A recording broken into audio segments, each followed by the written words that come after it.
and letting that client know that then there will be a conversation if we decide to keep moving that's going to be focused on value.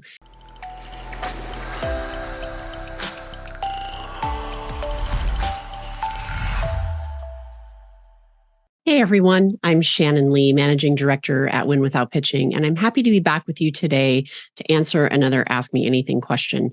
We had a follower submit a question about 3-option proposals, and it sounded like they were having some challenges when they were presenting the 3-option proposal because it was causing, in their words, more confusion than was needed, and the client to be feeling overwhelmed by all of the options. And then when they went back to offering just one option, their win rates saw an uptick. And so as I dug into this further in an email exchange with this follower, there was a lot more detail that I learned about. Some of these challenges came when there were public tenders or RFP processes. It can be challenging to value price and offer 3 options in an RFP or tender process.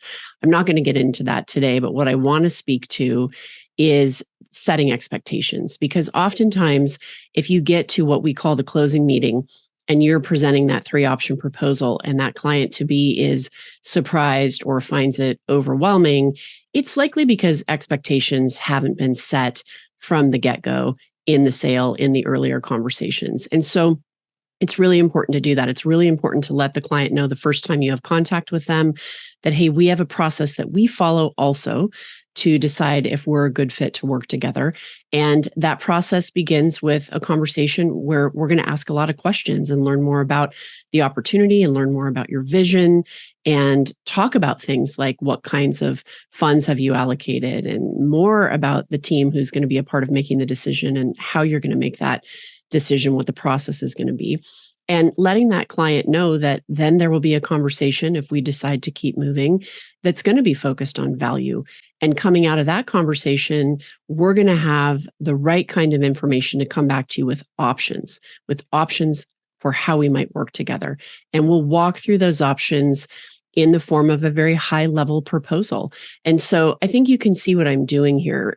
From the beginning, you need to let that client know the series of conversations you're about to enter into during this process to decide if you should work together, and establish that there will come this point where we're not going to come back to you with just one big proposal, one option, one price. We don't necessarily think that's the right way to go about thinking around how we solve our clients' problems.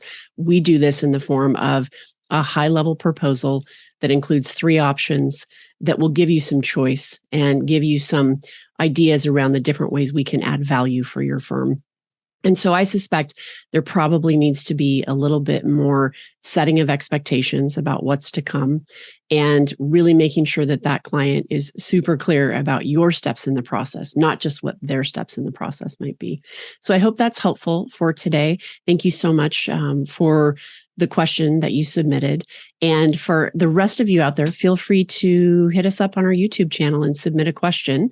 We also have a workshop coming up. You can always check out our website, the workshop page, www.winwithoutpitching.com. Go to the workshop page to see when the next series of workshops are. Great to be with you today. Looking forward to more of your questions.